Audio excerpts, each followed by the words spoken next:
We got the top almost 4 things that I've thought up in my brain and what I like.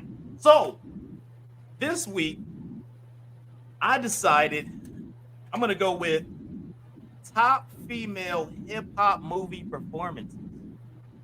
So I'm gonna give you my top 4 hip hop female movie performances. So we usually talk about the males in the hip hop movies. We usually do always talk about that because usually they're the lead characters. But I'm gonna talk about those that were supporting them and had a fantastic and dramatic or funny situation that they did great things. All right. So I have some honorable mentions, and some people may not like my honorable mentions, but my honorable mentions are Jada Pickett and Set It Off as Stony. We got some people may say this should be in there. Janet Jackson and Poetic Justice as Yeah, I Justice. was thinking that the other Okay. day. Yeah. Yeah. Also, I've got Brittany Murphy as Alex in 8 Mile is as of an honorable mention. All right. So now I'm going to give you my top 4.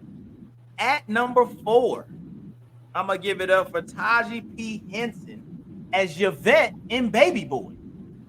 Like she was, I was like, that was a very interesting. And Taji P. Henson be doing her thing. She's a great actress. I had to go in the baby. I don't know if a lot of people give Baby Boy a lot of love, but it was fantastic.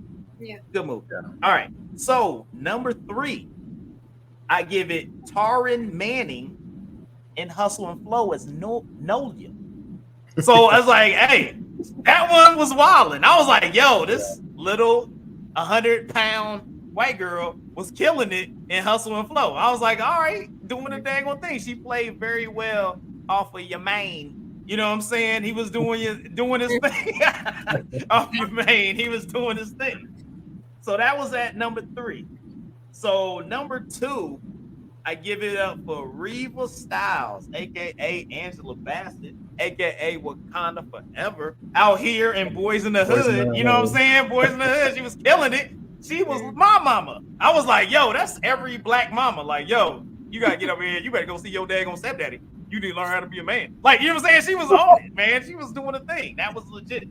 And number 1, because it was out of nowhere, it was a fantastic performance. And I feel it was almost like her best performance she's had as an actress because no movie has really been like this since then for her. Most people may not think it is, but I give it up for Cleo, Queen Latifah on Set It Off. She was killing it in that role. And I feel like that was the top end as your female performances. So I look at it like at number 4, we had Taji P. Henson as Yvette. Number 3, we had Tara Manning in Hustle and Flow as Nolia. Number 2, Angela Bassett, every daggone black person's mama as Reva Styles. And number 1, I give it up because it was so out of the box and nobody that was coming. And she did a fantastic job. Queen Latifah and Set It Off as Cleo. She had a dope ass freaking 6'4". She was killing it. That mug had the cornrows rocking. I mean, she was East Coast and turned into a West Coast. It was like, yeah, she was killing it in that role. So, I mean, what do you think there, Melissa? You think I may have hit it? Did I forget something? I think those were really good choices you made. But I was thinking also what movie influences you may have had, Fernando. Movies like Jason's Lyric or Love Jones or something like that. Those are classic movies to me when you first seen, poetry being highlighted a little more and Poetic Justice. But yeah, there was another movie that I thought of the other day too, and I was like, dang man, I just hadn't even thought of that until right now. But yeah, what other movies would you say? I think your picks are excellent though. But what other movies would you say would have been an influence to you in your writing? Sorry. Oh yeah, definitely. Love Jones was definitely a huge influence. Do you know it by heart?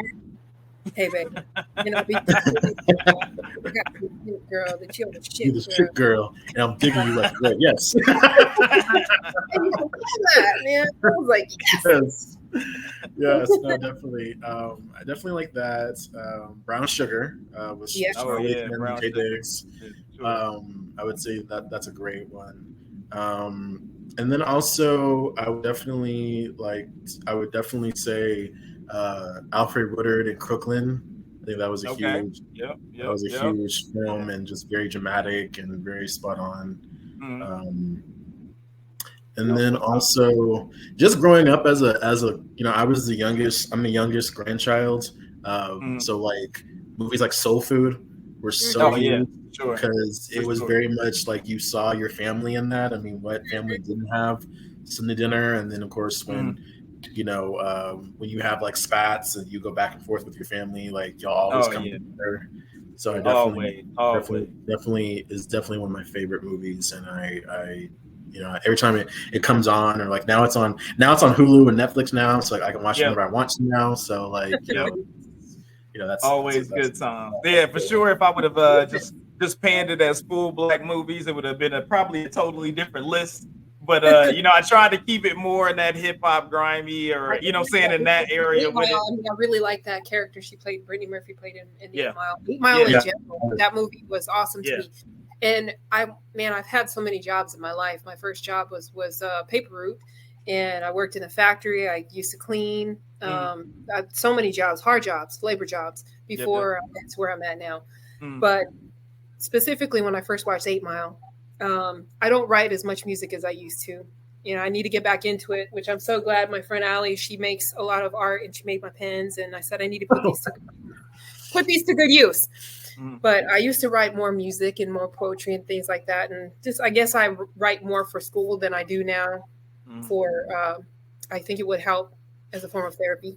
Yeah. For me, because Always. I don't get it out as much as I Yeah. should. It's just stuck in there. Yeah. Gotta let it out. Gotta let it out. Always. Yes. But that movie, 8 Mile, where he is working in the factory. I worked in a bookbinding factory when I was in high school. Well, actually, after graduation, it was a bookbinding factory. We used to bind those big Lowe's catalogs. Yeah. I worked really late night shifts and stuff like that. And I started out doing the boxes on the conveyor, and then I moved up to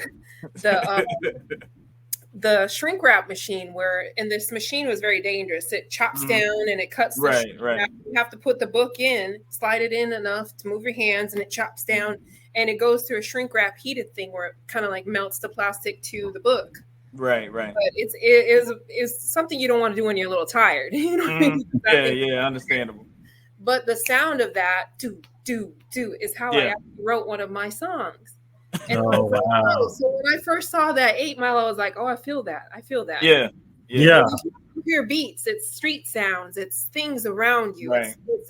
Just like you said, you write present, past, whatever. Yeah, And you everyday occurrences. Yeah. You pull from it, you know what I mean? And I was just there trying to keep myself focused, and I had a little beat in my head, and that's how I wrote it. There you go. So that to me is an influential movie to me, just from that scene, Yeah. So, yeah. It's always something out there. I know music is, like we said, music is an influence on anybody and everybody. It's always around you. It's somewhere. It's in the elevator. It's when you go to Walmart. Like you don't understand the amount of music and the amount of influence that's out there. And music is poetry. It's poetry put to instruments.